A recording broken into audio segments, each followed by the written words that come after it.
Você tem sonhos, luta por eles, ou já viu seus sonhos mais bonitos se perderem pela estrada da vida? Já viu seus sonhos mais belos se transformando em pesadelo? Quem sabe você até mesmo já sepultou os seus sonhos e colocou na lápide de seus sonhos uma frase lapidar que resumiu sua vida. Aqui jaz os meus sonhos. Hoje eu quero encorajar você a trazer esses sonhos e colocá-los na presença de Deus. Hoje eu quero encorajar você a nunca desistir de seus sonhos, porque Deus pode fazer o impossível. Deus pode reverter situações humanamente irremediáveis. Deus pode reverter os diagnósticos mais sombrios. Deus pode fazer do vale um manancial, da noite escura de choro, uma manhã radiosa de alegria e celebração. A história de Ana, registrada lá no primeiro livro de Samuel, retrata esta importante realidade. Ana tinha um sonho, o sonho de ser mãe, o sonho de conceber.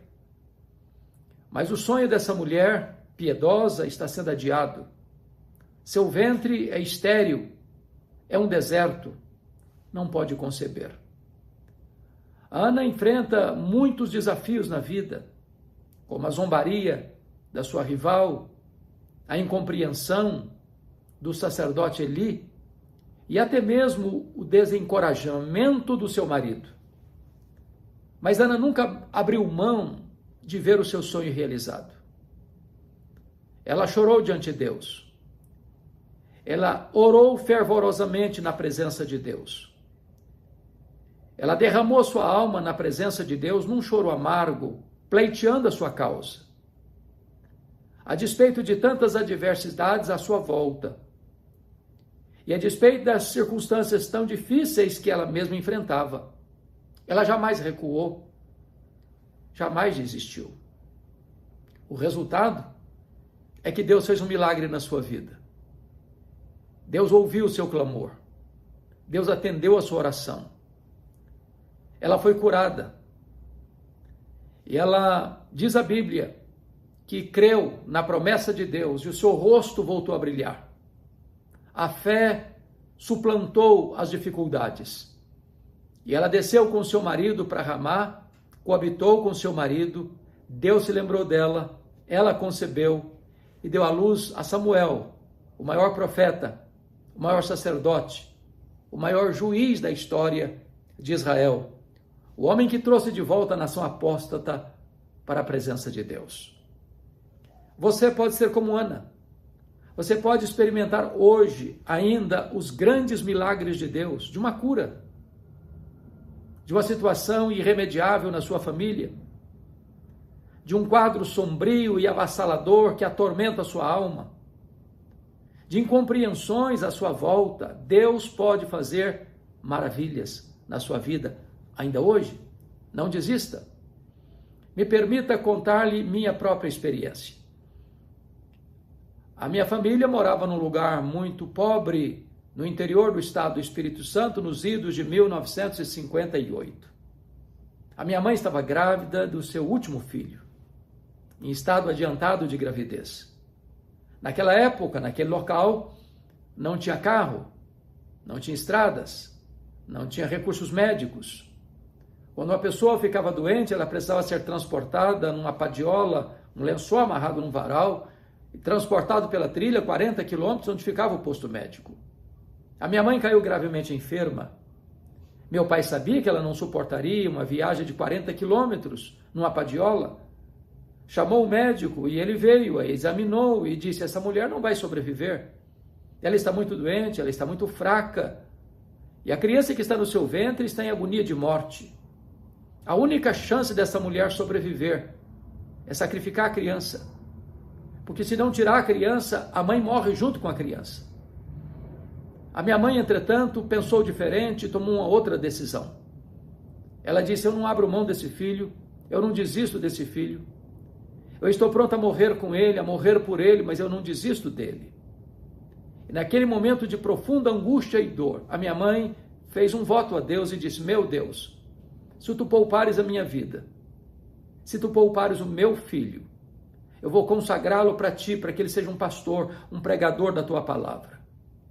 Deus ouviu a oração da minha mãe e eu nasci. Nasci na roça. Fui calçar meu primeiro par de sapatos aos 8 anos de idade, com as mãos calejadas. Onde eu morava não tinha escola, a não ser escola primária. Nunca ninguém tinha saído dali para fazer, além de 4ª série primária. Eu entrei na escola com 8 anos.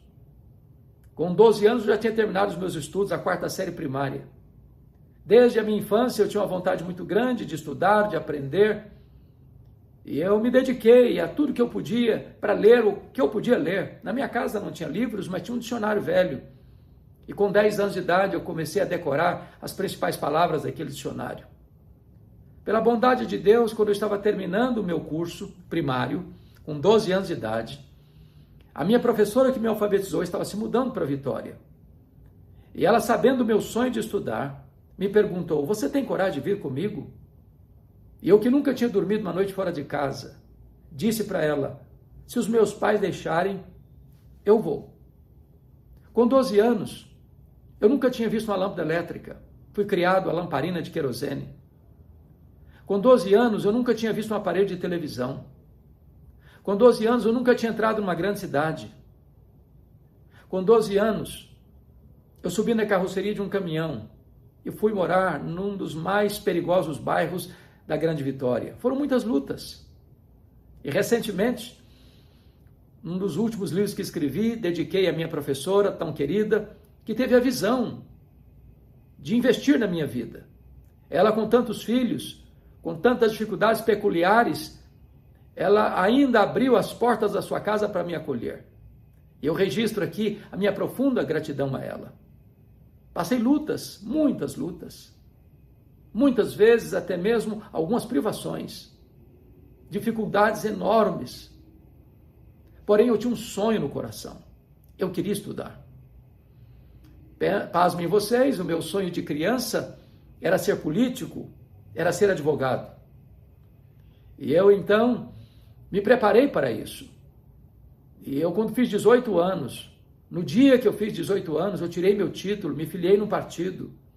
E eu estava cheio de sonhos.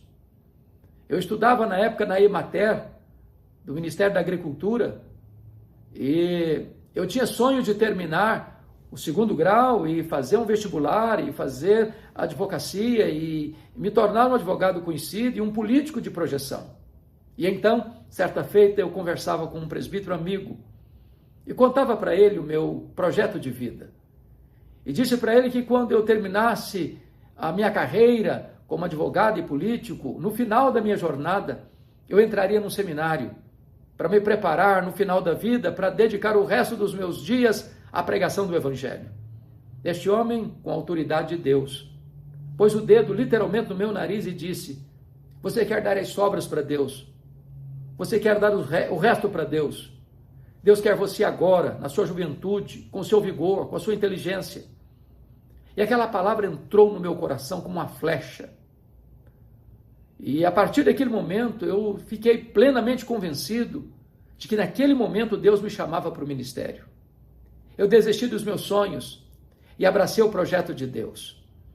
A primeira pessoa para quem eu liguei foi para minha mãe. Eu disse: mamãe, Deus mudou os meus planos. Deus mudou o meu sonho. Eu não vou ser mais advogado, eu não quero mais ser político, eu vou ser pastor. Eu quero ir para o seminário. E a minha mãe, sábia que era, com esse projeto de Deus que ela tinha na minha vida, ela nunca me contou esse plano, porque ela não queria que eu fosse sugestionado para o seminário. Ela queria que Deus fizesse essa obra no meu coração. E quando eu liguei para ela, disse: mamãe, Deus está me chamando para o ministério. Ela me disse: meu filho, por esta causa, eu já orava antes mesmo de você nascer. Em 1978, eu entrei no Seminário Presbiteriano de Campinas, em São Paulo. Eu terminei o meu curso em 1981. Eu sou pastor há 42 anos. E a maior alegria do meu coração é fazer a obra de Deus, é pregar a palavra de Deus. Eu entendo que não há maior privilégio no mundo do que ser pastor e pregador do Evangelho. Mas, antes da minha mãe partir para o Senhor, era uma mulher analfabeta. Ela nunca teve o privilégio de sentar num banco de escola. Ela amava a Deus, amava a palavra de Deus, mas não sabia ler. E um dia, chorando, saiu para o quintal e tropeçou numa cartilha suja, velha, rasgada, e disse: meu Deus, o Senhor já fez um milagre na minha vida, o Senhor podia fazer outro. Me ensine a ler. Eu amo a tua palavra, mas nem sempre tem alguém para ler a tua palavra para mim. E ela aprendeu a ler naquela cartilha sozinha e lia fluentemente a sua Bíblia. Mas ela me chamou à sua casa para me dizer algo que marcou minha história, marcou minha vida. Ela me disse: meu filho, durante todos esses anos, eu nunca deixei de me levantar da minha cama de madrugada, dobrar os meus joelhos e pedir que Deus capacitasse você, que Deus levantasse você, que Deus usasse poderosamente a sua vida para pregar a palavra. E eu chorei muito com ela naquele dia. Foi o dia da minha despedida. Eu não mais a vi não ser no leito de enfermidade, já nas vésperas de partir para o Senhor. E eu chorei muito e disse: mamãe, a senhora me ensina as lições mais importantes da minha vida. A senhora me ensina que um filho nunca é pobre se tem uma mãe que ora por ele. A senhora me ensina que o mais importante não são os meus sonhos e são os meus projetos, mas o plano de Deus na minha vida. E hoje eu quero encorajar a você, se você tem sonhos, e deve tê-los, mas se esses sonhos não são o plano de Deus para a sua vida, desista dos seus sonhos, porque os planos de Deus são maiores e melhores do que os nossos melhores sonhos. Eu quero encorajar você a confiar em Deus. Mormente nesse momento em que o Brasil discute para lá, para cá, esta questão da interrupção da gravidez, por uma gravidez problemática ou às vezes traumática, e talvez nós hoje pudéssemos refletir a importância da vida. Eu sou muito grato a Deus pela minha mãe, que foi aconselhada a me sacrificar. Se ela o fizesse, ela estava debaixo de orientação médica. A vida dela corria risco, e risco fatal. Mas ela resolveu investir a vida dela na minha. Porque se ela não tivesse tomado aquela decisão, eu não estaria aqui para conversar com você. Eu quero encorajar você, mãe, não desista de seus filhos, nem no ventre, nem depois que eles nascerem. Seus filhos são preciosos para Deus, são herança de Deus. Quem sabe o filho que está no seu ventre vai ser uma grande bênção nas mãos de Deus, vai ser um instrumento que Deus vai levantar na nossa geração para ser alguém que vai ser usado poderosamente nas mãos de Deus.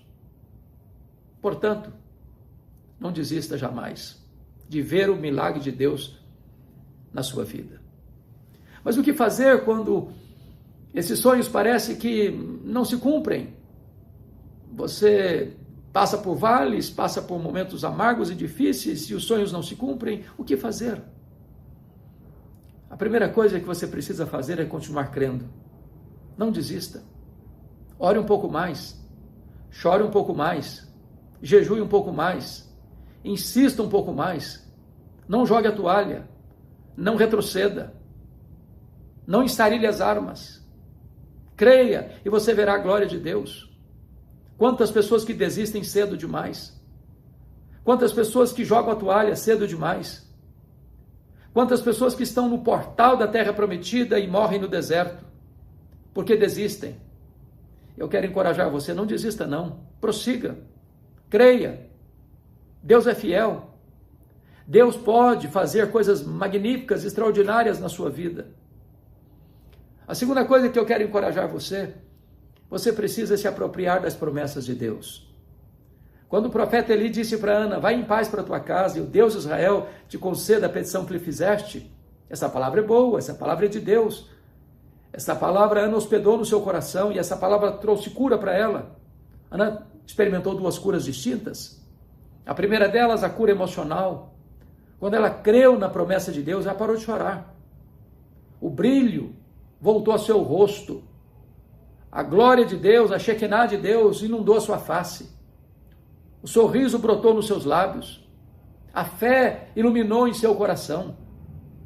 É preciso apropriarmos-nos das promessas da palavra de Deus, porque Deus é o avalista da sua palavra. Promessa de Deus e a realidade são a mesma coisa, porque Deus vela pela sua palavra em a cumprir. Então, leia a Bíblia, medite nas promessas de Deus. Deus vela pela sua palavra em a cumprir. Nenhuma das suas promessas cai por terra. Então confie em Deus e persevere um pouco mais, caminhe um pouco mais, creia e você verá as maravilhas divinas na sua vida. Mas a terceira coisa que Ana nos ensina é que diante dos sonhos que ainda não se cumpriram e não se realizaram, você precisa continuar caminhando, voltando às trincheiras da luta. Ana queria ser mãe, mas ela vivia talvez nos quartos escuros chorando, com o rosto banhado de lágrimas, ultrajada, humilhada dentro de casa e fora de casa. Mas houve um momento em que ela creu e ela se apropriou da promessa. E ela saiu dos quartos escuros. E ela voltou para sua casa. E ela coabitou com seu marido. E ela concebeu. E ela deu à luz a um filho.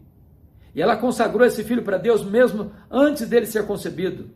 E ela cumpriu o seu voto e devolveu o seu filho para o Senhor. E este menino, profeta Samuel, foi o grande instrumento de Deus na sua nação, como intercessor, como profeta, como sacerdote, como juiz. Eu quero dizer para você que é hora de sair dos quartos escuros. É hora de sair do desânimo. É hora de sair da murmuração. É hora de você crer que Deus faz, e que Deus pode, e que Deus quer. E então você verá as maravilhas divinas. Você deve começar o seu dia animado. Animado. É isso mesmo. A Bíblia diz: este é o dia que o Senhor fez, alegremo-nos e regozijemo-nos nele. Levante a sua cabeça. As dores do passado, Deus pode curá-las, Deus pode perdoar as suas transgressões, Deus pode fazer tudo novo na sua vida e recomeçar uma nova história na sua história. Então recomece, então se levante. Este é o dia da grande vitória de Deus na sua vida. Como disse um autor muito conhecido, Og Mandino, para você começar o seu dia animado, talvez você pudesse pegar o jornal, o melhor jornal da sua cidade, abrir o seu jornal, logo cedo, antes do café, e começar a leitura, mas não nas páginas políticas, não nas páginas econômicas, não nas páginas policiais, não nas páginas esportivas. Talvez essas notícias vão deixar você mais triste ainda. Comece a leitura lá na página do obituário, exatamente na lista das pessoas que morreram, e você vai descobrir algo fantástico. Você vai descobrir que o seu nome não está nessa lista. Você vai descobrir que todas as pessoas que estão nessa lista dariam tudo para estar no seu lugar, mas elas estão mortas. Você está vivo. E se você está vivo, um milagre de Deus pode acontecer na sua vida hoje. Então, não desista de seus sonhos. Não desista de ver um milagre de Deus na sua história, na sua vida, na sua família. Talvez hoje você esteja cruzando os vales mais escuros. Talvez hoje você esteja pisando em estradas juncadas de espinhos. Talvez hoje você esteja navegando por mares revoltos. Talvez hoje você esteja acuado por crises medonhas de saúde, ou financeira, ou familiar. Talvez hoje o cenário é contrário às expectativas de sonhos realizados. Mas entenda uma coisa: Deus está acima dos seus problemas. Ele é maior do que os seus problemas. Ele pode sanar os seus problemas.